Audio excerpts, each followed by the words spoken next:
ರೂಪಲಿ ಗೌರಿ ಗಂಗೆ ಬಣ್ಣ ಬಣ್ಣದ ಚಿಟ್ಟೆ ಹಂಗೆ ನೋಡೋಕೆ ಸಾಲಾಗಿಲ್ಲ ಎರಡು ಕಣ್ಣು.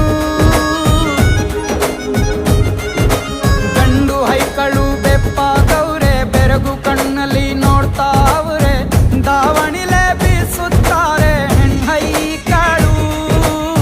ರೊಟ್ಟಿ ಊಟ ಉಣ್ಣಂಗಿಲ್ಲ, ಹಬ್ಬದೂಟ ತಳ್ಳಂಗಿಲ್ಲ, ನೆಂಟ ಜಗಳ ಆಡಂಗಿಲ್ಲ ನಮ್ಮ ಊರಲ್ಲಿ.